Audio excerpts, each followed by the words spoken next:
¿Qué te dice Jesús hoy en el Evangelio? El Evangelio de hoy está tomado de San Juan capítulo 17, versículos del 20 al 26. En la tercera parte de la oración sacerdotal que escuchamos hoy, Cristo reitera su petición por la unidad entre todos los que han de creer en Él a lo largo de los siglos, por todos los cristianos del porvenir que formarán su iglesia, y pide para todos los creyentes que sean uno, una iglesia, una fe, un bautismo, como en la Trinidad el Padre, el Hijo y el Espíritu Santo son un solo Dios. Jesús sabe que el mundo está desunido, pues el egoísmo que guía sus acciones no puede crear más que división. Esta unidad de la Iglesia será para el mundo un testimonio para creer. Al ver esa mutua caridad de los creyentes, conocerán que esa unidad solo puede provenir de Dios y que no es obra de los hombres.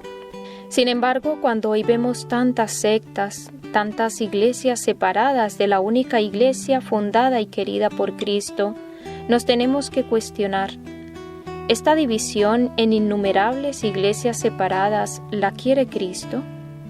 ¿Es obra de Dios o de los hombres? Ciertamente, hermanos, es obra de los hombres, pues Jesús no quiere esta división. Hoy en día corremos el peligro de confundir ecumenismo con la unidad querida por Cristo. El ecumenismo en sentido propio es el esfuerzo de las iglesias separadas de la Iglesia Católica para avanzar en esa unidad querida por Cristo hacia esa unión en una sola fe y en una sola comunión eucarística.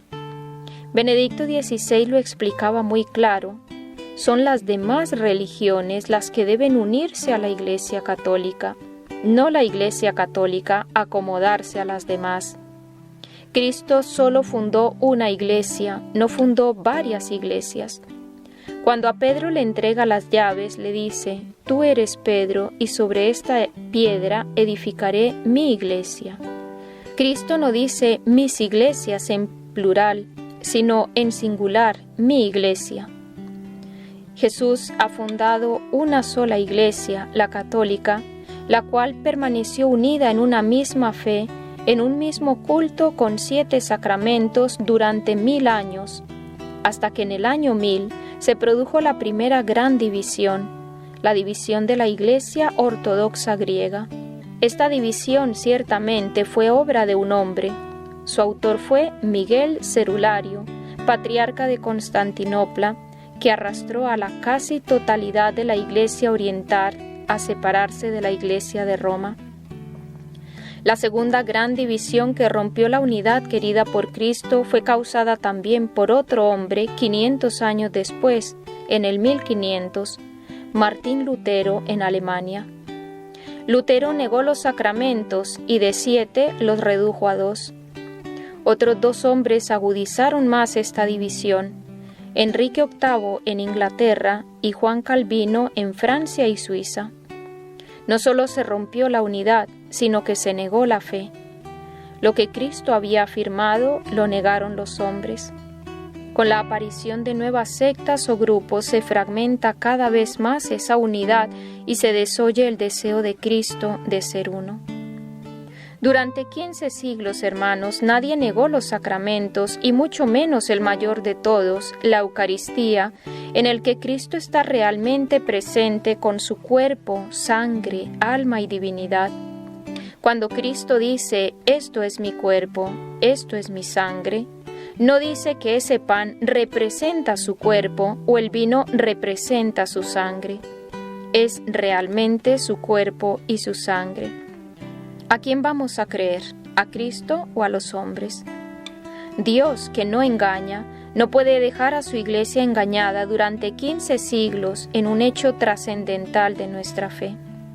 La verdadera unidad querida por Cristo es la que se realiza siendo fieles a esa fe legada por Él, no alterada por los hombres. Usar la palabra ecumenismo para expresar que la Iglesia Católica debe respetar a los que profesan el cristianismo, cuando en realidad niegan ciertos aspectos fundamentales de la fe, es un ecumenismo equivocado. La Iglesia Católica no puede renunciar a esa unión en una sola fe y en una sola comunión eucarística sin hacer traición a Cristo. Lo que Dios ha unido, que no lo separen los hombres. Esa unidad querida por Dios en su Iglesia es el último deseo de Cristo en su oración sacerdotal antes de empezar su pasión, y este anhelo por la unión en la verdad es un esfuerzo que nos atañe a todos. Que María, Madre de los hombres y Madre de la Iglesia, nos conduzca a todos a esa anhelada unión querida por Cristo para los creyentes de todos los tiempos.